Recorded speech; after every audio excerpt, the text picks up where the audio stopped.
Mother Teresa गरीबों की माँ थी। For mother, it's not the poor, it's the poorest. She's serving the sick and the dying, and it's very important that people go out and help others.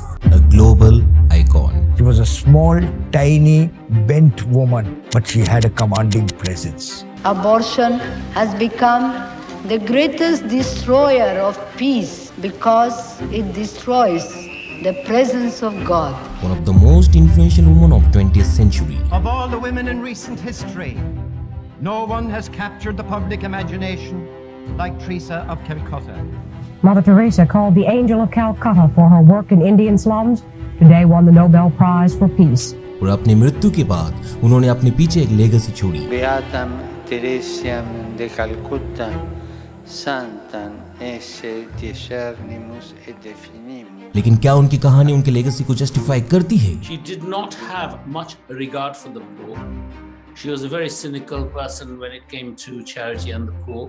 क्या mother Teresa को संत का दर्जा दिया जाना चाहिए था? While the bank account was getting higher and higher, the funds didn't find their way out into the poor.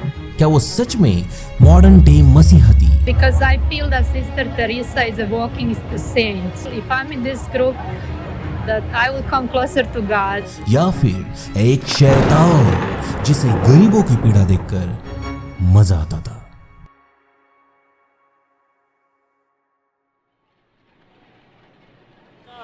তুমি মা আমার চিন্তা করেছো কি চিন্তাময়ী তারা তুমি।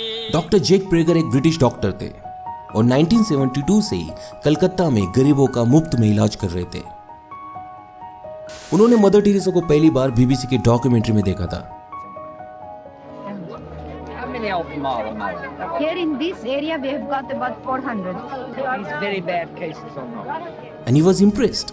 And जब मदर टेरेसा को नोबेल पीस प्राइज मिला, उन्होंने मिशनरीज ऑफ चैरिटी के साथ काम करना शुरू कर दिया और तुरंत उन्हें मालूम पड़ गया कि जो मदर टेरेसा के बारे में दुनिया भर में दिखाया जा रहा है वो सब कुछ झूठ है।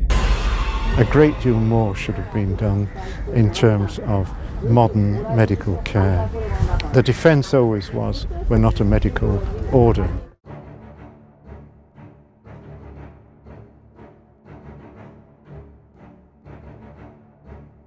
डॉक्टर ने देखा मदर टेरेसा के आश्रम में मेडिकल केयर की कोई व्यवस्था नहीं थी। All the patients had shaved heads. There are no chairs anywhere. There are just these stretcher beds, and they're like First World War stretcher beds. There's no garden, no yard even, no nothing.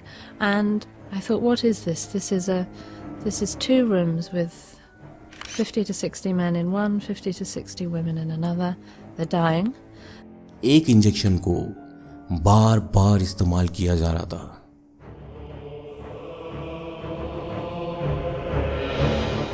कई injections को धार तक नहीं होती थी। The needles they used and reused over and over and over, and you would see some of the nuns rinsing needles under the cold water tap. And I asked one of them why she was doing it. She says, "There's no point. There's no time." Doctor कहते हैं एक बार एक औरत जली हुई हालत में वहां आई और उसे पेन किलर तक नहीं दिया गया। There was one young woman with terrible burns and no painkillers. We managed to get morphine and smuggled the morphine into this woman and helped her with her pain. बच्चे जो सब्जियों की तरह एक के साथ एक रखे होते थे, सिस्टर्स उनकी ओर ध्यान तक नहीं देती थी। Mother would tell us that we could pick up the babies to feed or to change them, but when the feeding or changing was done, we must immediately put those babies down, as holding a baby could lead to attachment. कई बच्चों को bed से बांध दिया जाता था। Mother Teresa को पूरी दुनिया भर से मिलियंस बिलियंस ऑफ डॉलर्स आ रहे थे, and still mother Teresa in houses को मेडिकल केयर प्रोवाइड नहीं कर रही थी। He had a really relatively simple kidney complaint that had simply got worse and worse and worse because he hadn't had antibiotics, and he actually needed an operation. And she said, well, they won't take him to hospital. And I said, why? All you have to do is get a cab, take him to the nearest hospital, demand that he has treatment, get him an operation. She said, they don't do it. They won't do it. If they do it for one, they do it for everybody. And I thought, but this kid's 15. Mother Teresa ने उस 15 साल के बच्चे को मरने दिया जो एक साधारण मेडिकल ऑपरेशन से बच सकता था। मदर टेरेसा के पास इतना पैसा था कि वो एक अच्छा खासा हॉस्पिटल चला सकती थी इन पीड़ितों के लिए, इन गरीबों के लिए, लेकिन मदर टेरेसा ने ऐसा नहीं किया। और जब मदर टेरेसा से कुछ लोगों ने सवाल किए उनके इन अनकन्वेंशनल तौर तरीकों के बारे में, तो उन्होंने कहा था, We are not social workers. The work is only a means to put our love for Christ into action. Mother Teresa को दुनिया भर से न केवल पैसा डोनेट होता था बल्कि मेडिकल सप्लाईज तक भेजे जाते थे, लेकिन उन्होंने उन मेडिकल सप्लाईज को कभी यूज नहीं किया। सफरिंग, पीड़ा मदर टेरेसा के स्पिरिचुअल मिशन का काइंड ऑफ आधार था। 1984 में एक मल्टीनेशनल कंपनी में हुए गैस लीक के कारण भोपाल में 2500 लोगों को अपनी जान गंवानी पड़ी थी।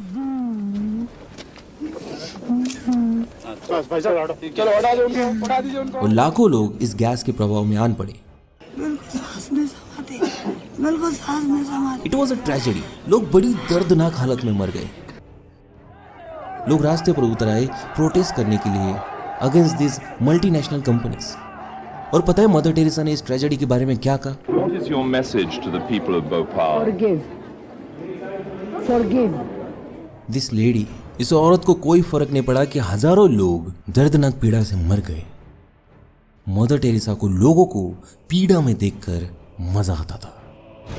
मिशनरीज ऑफ चैरिटी में 20 साल एज ए नन काम कर चुके मैरी जॉनसन ने मदर टेरेसा के कल्ट को छोड़ा, और इस कल्ट को छोड़ने का कारण उन्होंने अपनी किताब में लिखा। एंड जब मैंने वो किताब पढ़ा तो I was shocked. Missionaries of charity में इन नन्स की जिंदगी बेहद कठिन होती थी। इन्हें पॉवर्टी में जीने कहा जाता था। आई मीन नन्स को भीख मांगने भेजा जाता था, जबकि मदर टेरेसा के पास दुनिया भर का पैसा था। Eating whatever was begged or received, often including spoiled food. We used to have every day a bread and oil, and these things that we got from the begging couldn't swallow it. We were eating it. Nuns को केवल 2 जोड़ी साड़ियां दी जाती थी, और nuns को हफ्तों तक नहाने तक नहीं दिया जाता था। कोई भी नन अकेले बाहर नहीं जा सकती थी। उन्हें ना टीवी देखने दिया जाता था, ना न्यूज़पेपर पढ़ने दिया जाता था। उन्हें बाहरी लोगों से बात करने की अनुमति नहीं थी। अपने परिवार से तक मिलने की अनुमति नहीं थी। All communication with the outside world, except that once-a-month home letter, was prohibited, including talking with lay co-workers about anything other than work, limiting contact with family to once-a-month letters and 2 weeks of home visits once every 10 years. She was not allowing us to be human. In nuns को अपने कमर और biceps पर नुकीले तार की chain पहने रखने कहा जाता था, ताकि वो पीड़ा सहती रहे। There was a thing called discipline in Missionaries of Charity. Can you explain the discipline? We had a little kind of sort of a rope whip with which we would beat ourselves every day. Nuns को रोज अपने आप को कोड़े मारने कहा जाता था। पर क्यों मदर टेरेसा लोगों को पीड़ा में देखना चाहती थी, जबकि उनके पास इन पीड़ितों का इलाज करने के लिए पैसा था? क्यों मदर टेरेसा इन मासूम औरतों को डिसिप्लिन के नाम पर पीड़ा प्रदान कर रही थी? क्यों? ये एक सवाल मैं बार अपने आप से पूछता रहा, और इसका जवाब खुद मदर टेरेसा ने मुझे दिया। It is necessary for us to have that very close contact with Christ in the Blessed Sacrament, because Jesus in the appearance of bread and Jesus in the appearance of the broken bodies of our poor is the same Jesus. Mother Teresa चाहती थी कि ये nurse अपने आप को कोड़े मारकर पीड़ा सहे, ये पीड़ित और भी पीड़ा सहे। पता है क्यों? क्योंकि जीसस क्राइस्ट ने क्रॉस पर लटक कर हमारे पापों के लिए असीमित पीड़ा सही थी।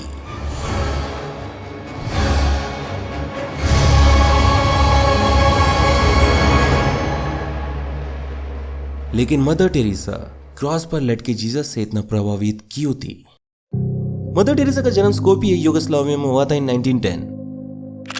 मदर टेरेसा का असली नाम एग्नेस था। उसकी माँ एक रिलीजियस महिला थी और उसके पिता एक बिजनेसमैन थे, and they were happy family. लेकिन इस समय बेहद कठिन था। हर रोज सैकड़ों लोग आजादी की लड़ाई में मारे जा रहे थे, और इसी आजादी की लड़ाई के दौरान एग्नेस के पिता के दुश्मनों ने उनकी हत्या कर दी, और एग्नेस का हंसता खेलता परिवार बिखर गया। एग्नेस तब केवल 8 साल की थी, और अब 3 बच्चों के परवरिश की जिम्मेदारी एग्नेस की मां पर आन पड़ी। इस परिवार के लिए यह समय बेहद कठिन था, लेकिन एग्नेस की रिलीजियस मां को जीसस क्राइस्ट पर विश्वास था,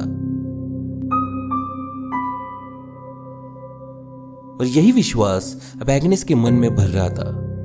Agnes mentally and emotionally church के रेडिकल सोच से जुड़ गई।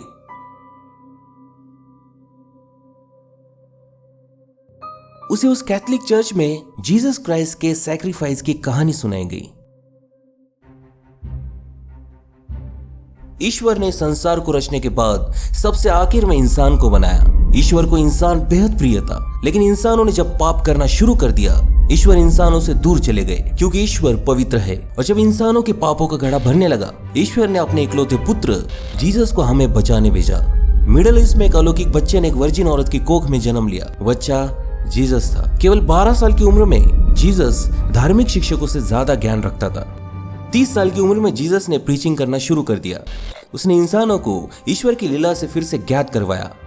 जीसस जहां भी जाता वहां वो लोगों की मदद करता। जीसस ने अनेक मिरेकल किए, अंधे को आंख दी, लंगड़े को पैर दिए। जीसस ने इवन कई मृत लोगों को फिर से जीवन तक किया। और इसी दौरान जीसस को कई लोग फॉलो करने लगे।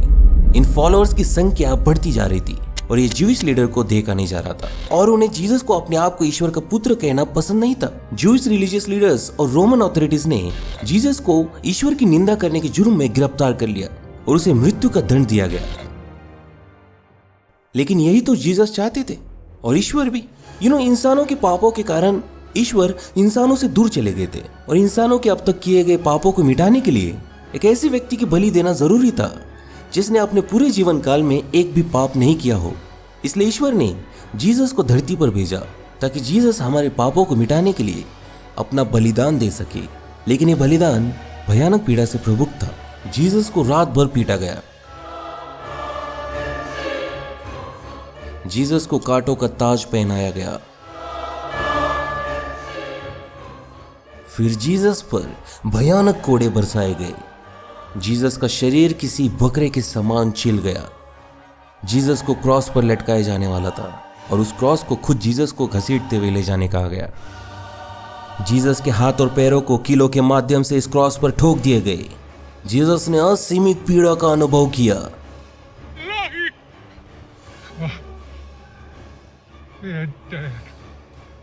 जीसस ने इंसानों के पापों के लिए खुद को न्यौछावर कर दिया। और पता है एग्नेस ने इस कहानी से क्या शिक्षा ली? कि अगर ईश्वर के करीब जाना है तो इंसानों को पीड़ा एवं सफरिंग सहनी होगी। We see Christ in the broken body and we touch him, and that touch comes from the deep faith that Christ cannot deceive.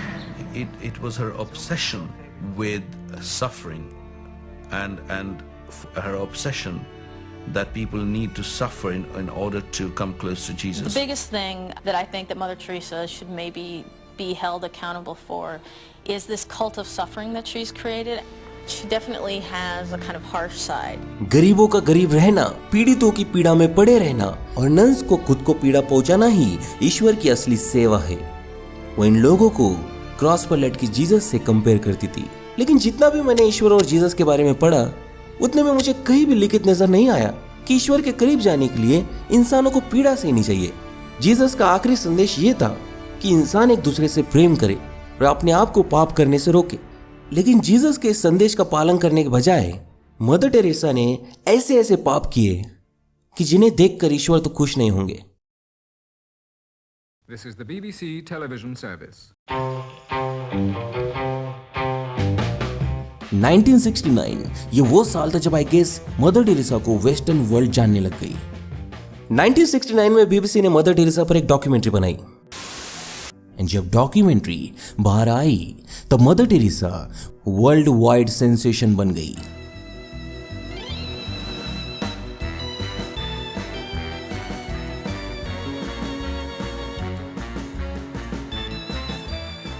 अब मिशनरीज ऑफ चैरिटी की सोसाइटीज दुनिया भर में फैलने लगे।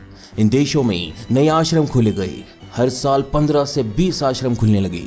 अनेक देशों से सिस्टर्स मदर टेरेसा के इस कॉज को ज्वाइन करने लगे। Because Mother Teresa would always say, all our works are done for the love of God. For the love of God. Mother Teresa had so much love to offer, and the world was in shock. And the world was also taking a notice. Mother Teresa called the Angel of Calcutta for her work in Indian slums. today won the Nobel Prize for Peace.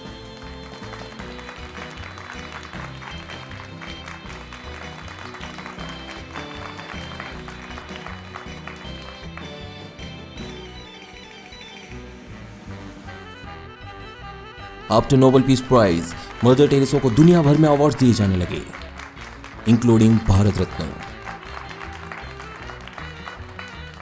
And the donations started coming in. New York में स्थित missionaries of charities का एक branch था, Holi ghost. एक पूर्व none कहती है केवल न्यूयॉर्क के मिशनरीज ऑफ चैरिटी के आश्रम को $50 मिलियन मिले थे। $50 मिलियन एक साल में, और पूरे मिशनरीज ऑफ चैरिटी को एक साल में $100 मिलियन मिले थे। अब अंदाजा लगाए मिशनरीज ऑफ चैरिटी को इतने सालों में कितना डोनेशन आया होगा। टू बी ऑनेस्ट, हम अंदाजा भी नहीं लगा सकते, लेकिन कुछ रिपोर्ट्स कहते हैं कि मिशनरीज ऑफ चैरिटी के पूरे आश्रमों में आए डोनेशंस का हिसाब लगाया जाए, और वो भी केवल 90 के दशक का, तो अंदाजा $बिलियन तक जाता है। बट गेस व्हाट, ये पैसा गरीबों की भलाई के लिए इस्तेमाल नहीं किया जा रहा था। In Ethiopia, 7 million people are threatened by starvation. Thousands have already died. The famine caused by drought is the worst in living memory, and now the rains have failed again for the third year in succession.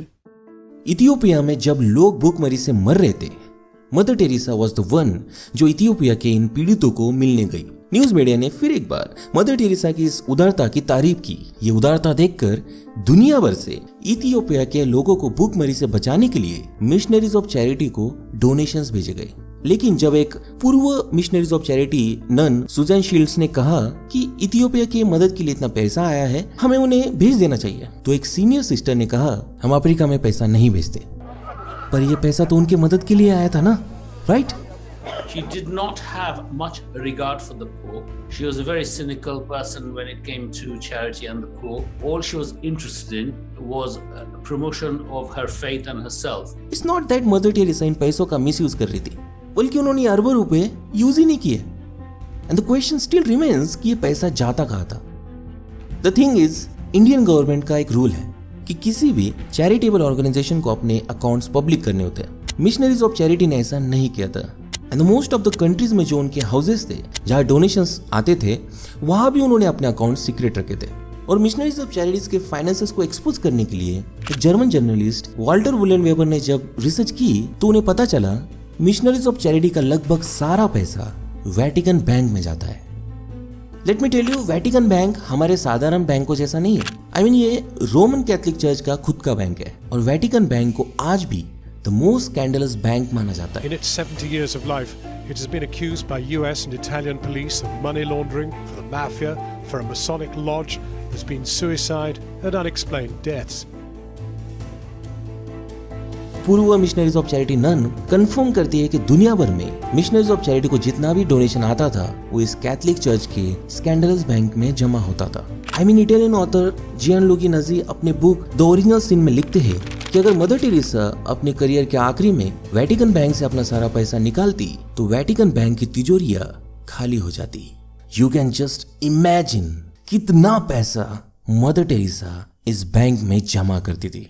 ऐसा नहीं था कि mother Teresa को दुनिया भर से आ रहे इन अनगिनत पैसों से दिक्कत थी, वो चाहती थी और पैसा आए ताकि वो इन पैसों को करप्ट वेटिकन बैंक में जमा कर सके। और भी ज्यादा पैसा कमाने के लिए मदर टेरेसा तानाशाह, खूनी, चोर चक्कों की दोस्त बनने को भी राजी थी।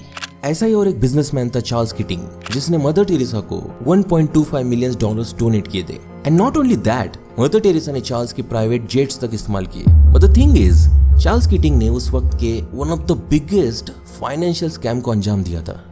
Mother T also accepted over $1 million from Charles Keating, whose junk bond debacle caused more than 21,000 old folks to lose their life savings.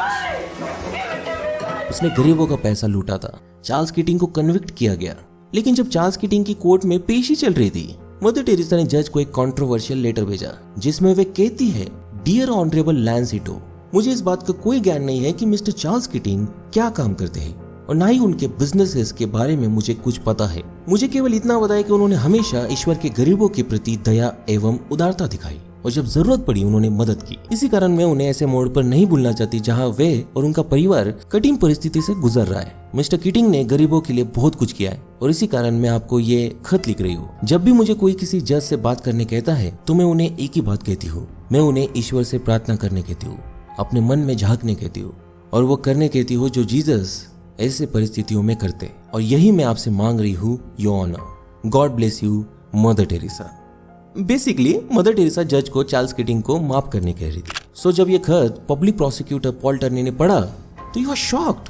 उन्होंने मदर टेरेसा को रिटर्न लेटर लिखा, डियर मदर टेरेसा, मैं लॉस एंजलिस काउंटी में deputy district attorney हूँ और आपको दान देने वाले मिस्टर चार्ल्स कीटिंग का प्रोसिक्यूटर हूँ। मैंने आपका लेटर पढ़ा। मैं आपको बता दूं कि मिस्टर चार्ल्स कीटिंग 17,000 लोगों से $252 मिलियन चुराने के जुर्म में दोषी पाए गए हैं और ये फ्रॉड मनी उनके एक्सुबरेंट लाइफस्टाइल को मेंटेन करता है। चार्ल्स के कई विक्टिम्स बेहद गरीब हैं। आप अपने आप से पूछिए कि इस परिस्थिति में जीसस क्या करते हैं जब उन्हें मालूम पड़ता जो पैसा उन्हें दिया गया है वो गरीबों से लूटा गया है। मैं आपसे गुजारिश करता हूँ कि आप चार्ल्स कीटिंग से लिया हुआ पैसा उनके राइटफुल ऑनर्स को वापस कर दें। Sincerely Paul टर्नी। Mother Teresa didn't respond और ना ही उन्होंने चार्ल्स कीटिंग से लिया हुआ पैसा वापस किया। She was a hypocrite.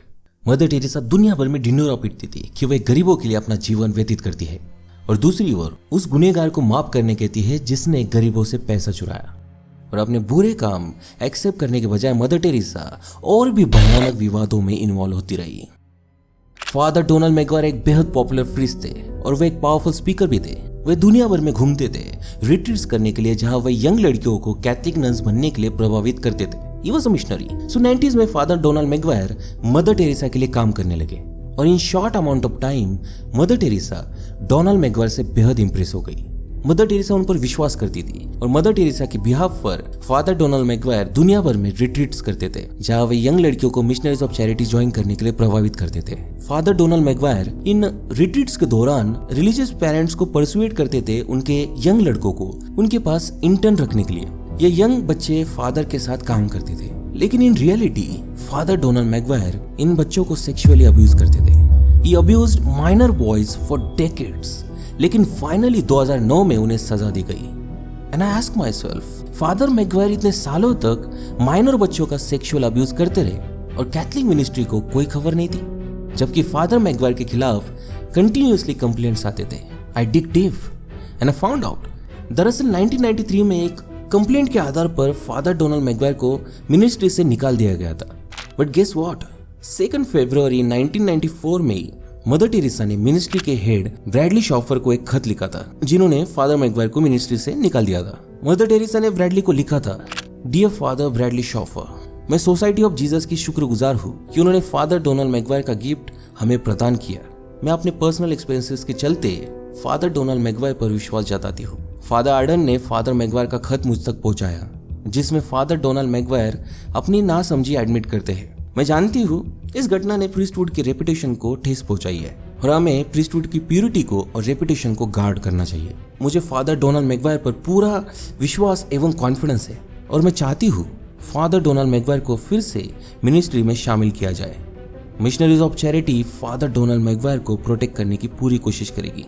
So basically mother Teresa society of Jesus के हेड को कह रही थी, I know father Donald Maguire ने माइनर बच्चों को सेक्सुअली अब्यूज किया है लेकिन मैं चाहती हूँ आप उन्हें छोड़ दें। एंड सोसाइटी ऑफ जीसस को मदर टेरेसा की बात सुननी पड़ी बिकॉज मदर टेरेसा विश्व स्तर पर क्रिश्चियनिटी का चेहरा बन चुकी थी और मदर टेरेसा इतना पैसा क्रिश्चियनिटी के लिए कोई नहीं ला रहा था।